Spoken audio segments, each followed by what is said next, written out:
பங்கேற்கிறத பார்க்கிறோம். இது எல்லா கட்சிகளுக்குமே சேதத்தை உருவாக்கும் அப்படிங்கிறத தான் இப்ப நம்ம பார்க்கிறோம். திமுக எதிர்ப்பு பாஜக எதிர்ப்பு அப்படிங்கிறத மீண்டும் கூர்மைப்படுத்தி இருக்கிறார் திரு விஜய் திருச்சியில. இதுல அதிமுக கேட்கக்கூடிய எல்லா கேள்விகளையும் திரு விஜய் கேட்கிறதுனால திமுக வெர்சஸ் தாவேகா அப்படின்னு களம் மாறிடும் அப்படின்னு திரு சாமிநாதன் நம்புறாங்க.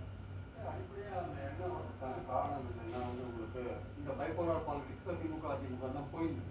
பட் எடப்பாடி வந்ததுக்கு அப்புறம் பாத்தீங்கன்னா தொடர்ந்து அந்த கட்சி தோல்வியை பெறுவதை நம்ம பார்க்கறோம். அது மட்டும் இல்லாம இப்போ தேர்தலை சந்திக்க போற இந்த சமயத்துல அது கூட்டணி வச்சிருக்கிற பாஜகவுக்கும் அதற்கும் உள்ள முரண்பாடுகள், அது வெளிப்படுற விதங்கள், மக்கள் அதை பார்க்குற பார்வை, அப்புறம் அதிமுகவுக்குள்ளேயே கலக குரல்கள் எல்லாம் எழுத நம்ம பார்க்குறோம்.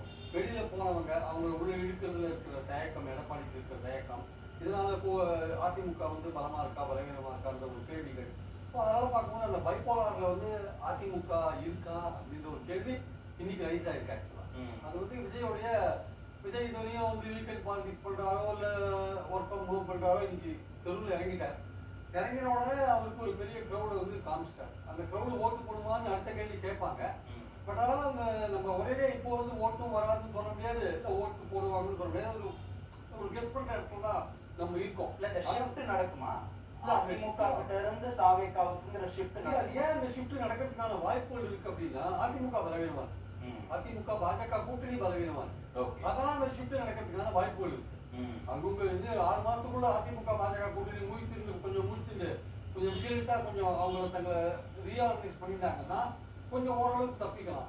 இல்லாட்டி விஜய் கோயில்ல வந்து அதிமுக காணப்படும். இந்த ஸ்ட்ராட்டஜி கரெக்ட் தானா? திமுக கொடுத்த வாக்குறுதிகள் அப்படின்னு பொதுவாகவும் பேசுறாரு.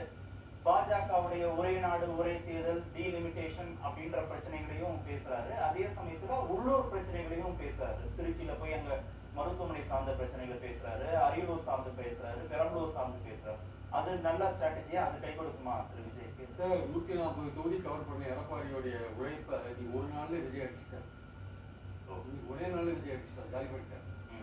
நீங்க யார் பைபோலார்ல யாருன்னு பாத்தீங்கன்னா திமுகவுக்கு எதிராக விஜயா அப்படின்ற ஒரு கேள்வி நீங்க தமிழ்நாடு முழுக்க எழுதிருக்கு.